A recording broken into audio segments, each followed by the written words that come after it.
오늘 본문 말씀은 이 천국 잔치에 대한 비유라고 우리가 쉽게 이해를 할 수가 있습니다.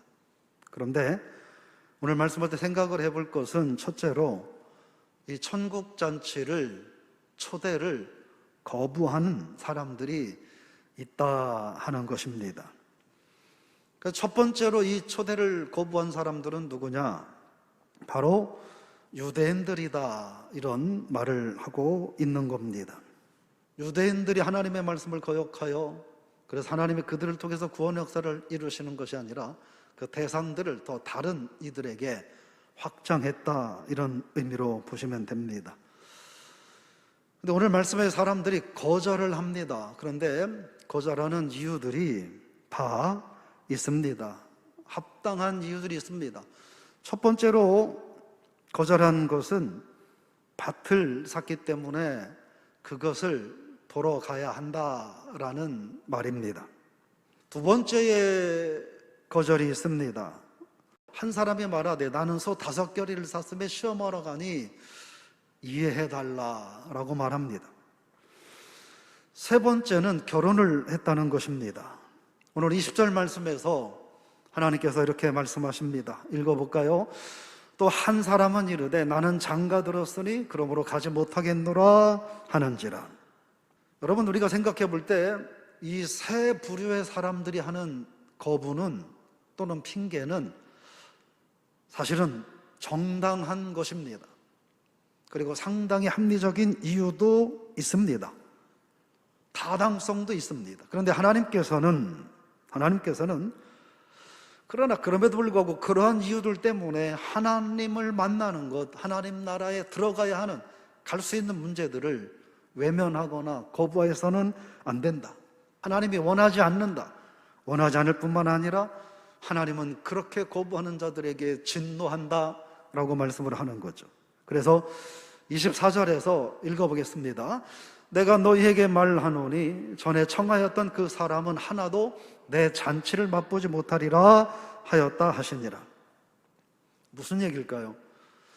앞에서 처음 선택했던, 그래서 맨 처음 초대를 했던, 그러나 다 거절해버린 그들 나름대로의 이유가 타당하고 합리성이 있고 그럴 만한 명분이 있을 것 같은데 하나님은 그러면 그래, 좀 이따가 다시 와, 뭐 내년에 오면 되지라고 말하지 않았다는 거예요. 하나님은 진노하시고 그러면 너희들은 두 번 다시는 내 잔치 자리에 결코 올 수 없다라고 하나님께서 말씀을 하셨다는 것입니다. 그래서 우리는 두 번째로 초대받은 사람들이 어떤 사람들인가 살펴볼 필요가 있습니다. 빨리 시내의 거리로, 골목으로 나아가서 가난한 자들과 몸 불편한 자들과 맹인들과 전원자들을 데려오라 말합니다. 처음에 초대 대상에서 고려조차 되지 않았던 사람들입니다. 왜냐하면 먹고 사는 문제가 흔한 말로 목구멍이 포도청이어서 어떻게 할 수 없는, 그래서 정말 큰 잔치를, 호화로운 잔치를 벌여놓은 사람들이 관심조차 갖지 않는 아주 소외되고 어려운 사람들이라고 말할 수 있습니다. 이것은 주님께서 이 세상에 오셔서 유대인들이 아닌 이방인들을, 저와 여러분들을 부르신 주님의 은혜를 말하고 있습니다. 근데 세 번째로 생각할 것은 오늘날 그럼에도 불구하고 주님의 그런 부르심을 받은 수많은 사람들이 과연 주님 앞에 온전한 부르심에 응하고 있는가?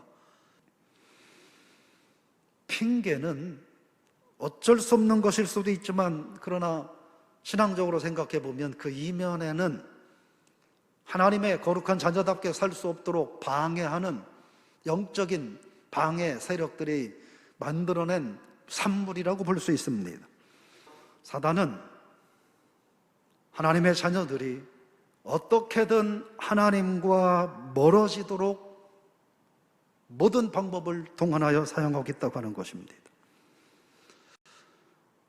그러면 그렇게 하면 그 결과가 어떤 결과가 있을까 하는 것이죠. 오늘 24절 다시 한번 읽어볼까요? 내가 너에게 말하노니 전에 청하였던 그 사람들은 하나도 내 잔치를 맛보지 못하리라 하였다 하시니라. 다른 성도 여러분, 하나님의 일이 귀합니다. 그러나 또한 저와 여러분들이 살아가는 삶의 환경도 너무나 소중합니다. 그럼 우리가 어떻게 해야 될까? 오늘 말씀을 통해서 우리가 기억해야 될 것은 삶의 우선순위를 정립해야 한다 하는 것입니다. 그런 얘기가 있어요. 사랑하지 않으면 핑계를 찾고 사랑하면 방법을 찾는다라는 이야기가 있습니다. 우리가 하나님을 사랑하면 어떤 환경 속에서도 하나님을 만나고 하나님과 교제하고 하나님께 예배할 수 있는 방법을 찾을 것이지만, 우리가 하나님을 사랑하지 않으면 어떻게든 하나님을 만나지 않아야 될 핑계거리들을 찾을 수밖에 없지 않겠습니까?